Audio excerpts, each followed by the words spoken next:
Hi, Jeff Lawton here. I'm going to take you to a very pretty site in a cold climate in Vermont, Ben Fulk's Permaculture Demonstration Site Education Center, where they even have cold climate rice paddies, aquaculture, cold climate food forests, small animal systems, and a very beautiful system.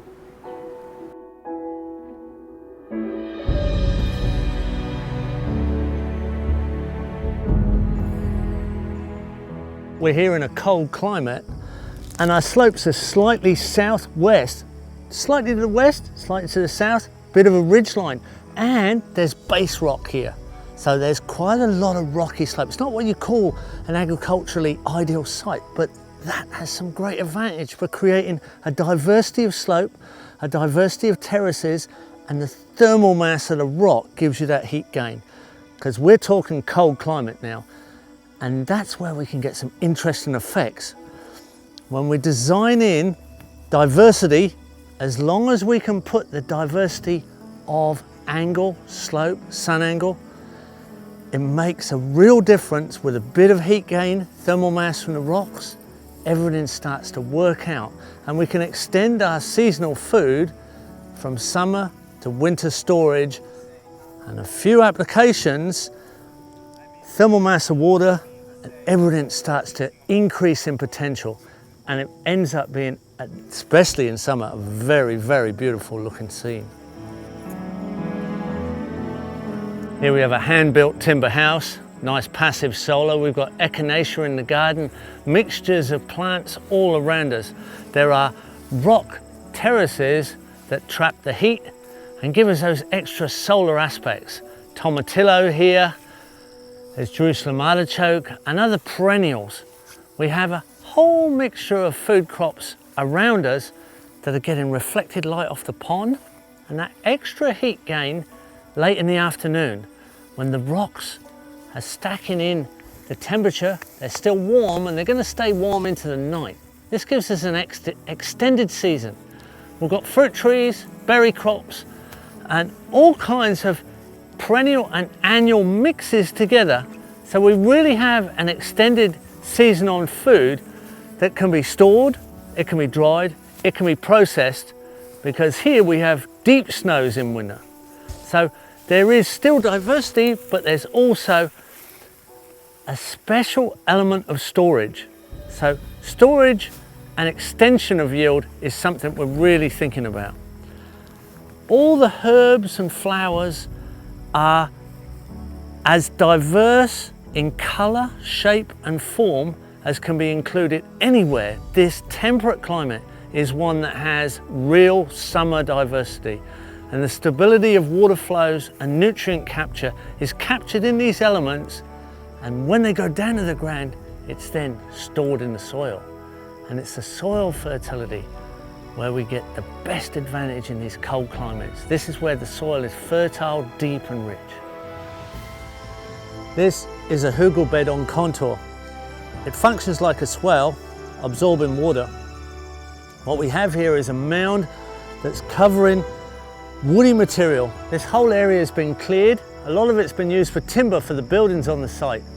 Stumps are still here, but surplus woody material has been buried under the soil in these mounds, and this will break down over winter, so you're getting winter decomposition. And in these cold climates there's no growth really in winter, all the growth happens in summer. So after the decomposition you're getting the growth of trees that have been planted along here. So there's a whole section here of hugel beds recovering the forest in the theme of productivity, as a benefit to the property's use. Now, this is ideal, it's an ideal system for cold climates because your decomposition happens in winter and your growth happens in summer. There's all kinds of cover crop seeds have been put down here. There's buckwheat and there's turnips, there's clovers, there's different ground cover herbs and climbers and creepers that have been put down on the ground here, with a mixture of fruit trees and bushes as well. So it's all going to build organic matter with great diversity initially, just to actually build the soil and start the decomposition process, adding lots and lots of nutrient and elements into the system. So we're already in an influencing situation in the direction that we want it to go. This may look like a bit of a chaotic mess, and it is really, but it's out of the chaos that we end up with a controlled, layered system of absolute climax stability. A year later, it starts to look like this, and we're really starting to stack up some biomass now, and we've got something we can really work with. We can gild our trees out of this amazing system. 2 years and beyond, and you're up into canopy forest, and you're really starting to get some shelter now, and you can carve out your niches for sheltered fruit tree extension.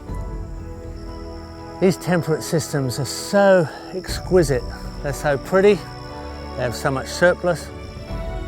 This is the way to live.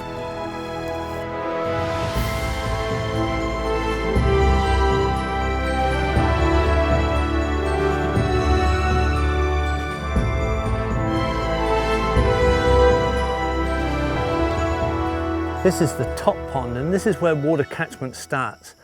We've got some beautiful rock features here, and in times of rain, this is actually little gentle waterfalls, and the stack of water starts from here, increasing fertility as it goes down. Here we have a shingle roof, classic pole structure, cold climate, typical. We've got a sauna right here, and the wood's ready to heat the sauna. A nice wooden platform and a lovely pond to cool off in if you want to plunge at the end of your hot sauna. This platform has heaved up with the ice extension. The heaving of ice, the expansion of ice in the ground can lift your footings, heave your footings out of the ground. You have to make sure they're deep enough and they're put in carefully so that you don't get a heaving effect on buildings and foundations of structures. This is heaved up out of the ground almost a foot. Look how this flooring is heaved up here.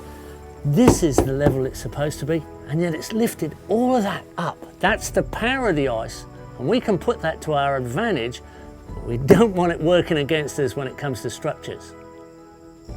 Now, that can be put to your advantage out in the field. You can put in minor glacial events through heaving on contour rip lines so that you remineralize your soil like minor glaciers on contour.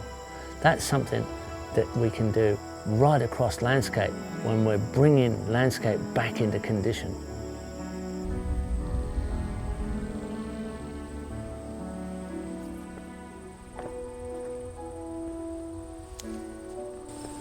Here we are in the aquaculture pond, and I can freely feed these fish just with natural food from the environment. This is fast food permaculture style. One of those little baits with a hook in it, and we've got a meal. Absolutely fresh, straight out of a natural system. This is easy to design. It's easy to implement. You end up with an abundant system in amongst all these polycultural elements. And we can design it for you, we can design it for anyone, we can teach you to design. This is truly abundance in food production in a beautiful, beautiful setting. So, this is a landscape in Vermont that was completely deforested to graze sheep, and it was the world's largest wool producer at one time, the largest overgrazed sheep system in history at a certain point in time, and that was the main responsibility for degrading the hill country of Vermont. Here we have a system where we're reforesting with sheep by selectively grazing them through the succession of trees that will bring back the abundance. Here we have hill country farming in polyculture that's highly productive, highly secure, on land that most people wouldn't even consider for agriculture. They're walking off the flat, fertile, deep soil plains and considering it not viable for farming because of the flood events. Yet here, we're reforesting with the damaging element. By selectively grazing in the right cycles, we're putting back the tree systems that will fertilize back into a diversity of perennial production. That's typically permaculture design, elements put into the right cycles, in the right sequences, in the right area relationships, give you an abundant result.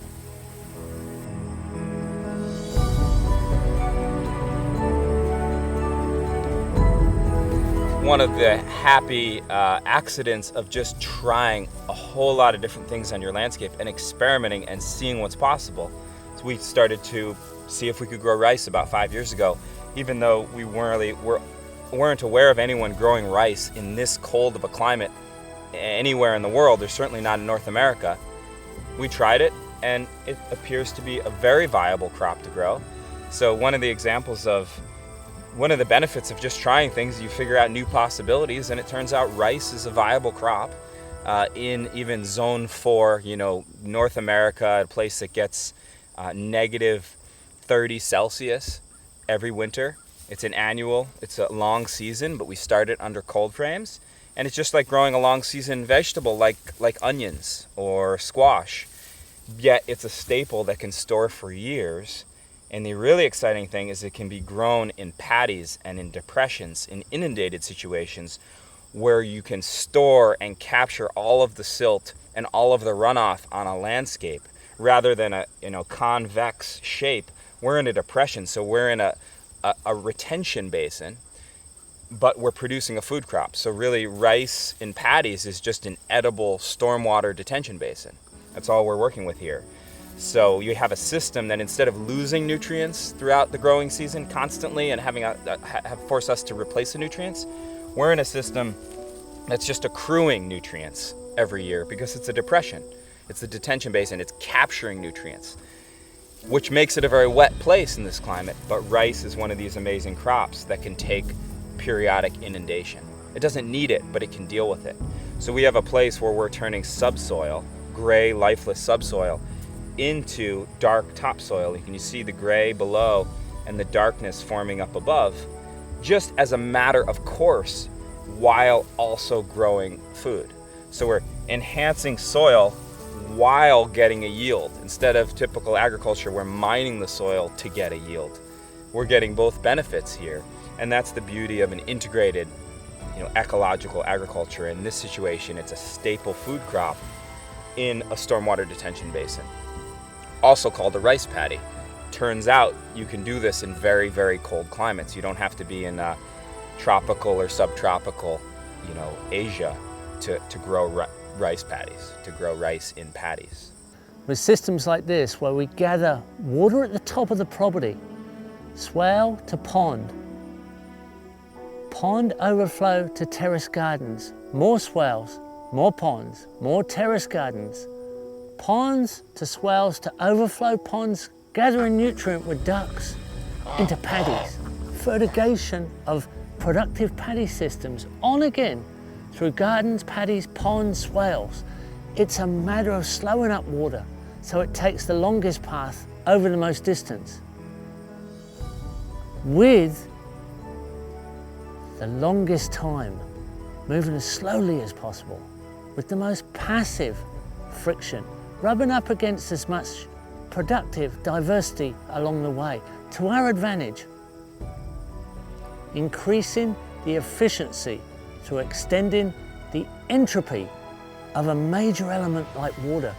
That's crucial in design, and we can do it in any climate and extend our food security.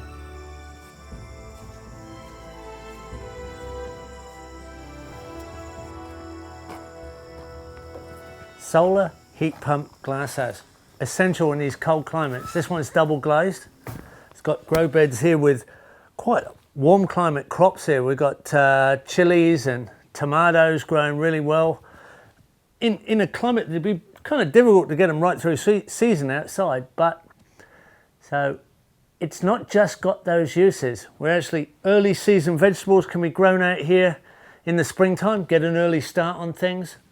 We can get some of our tree crops going. We've got elderberry cuttings here going. There's quite a few things happening. It's also got an insulated wall with a thermal mass, so we can transit heat from here into the building next door from a lower level. Heat rises, automatically flows straight into the building. So we've got a growing system, a seasonal extension system, and we've got a free passive solar heat pump. So a whole set of advantages, multi-functions, all in one element. Small wood stove here, small amount of wood, a little bit of ambient temperature over here with the long chimney. Just add the heat to start a growing season that bit earlier or extend it that bit longer. Small addition, simple technology, clever design. We're below grade of floor line, and the thermal mass here is what's going to get warm and stay warm, and that'll transfer into the building. That's how we need them designed. Mayor lemon growing here in a real cold climate, but can be grown as a potted tree inside a glass house like this. Here we have 47% humidity and 95 degrees. That's why we can grow an extension of season in this glass house. They definitely work.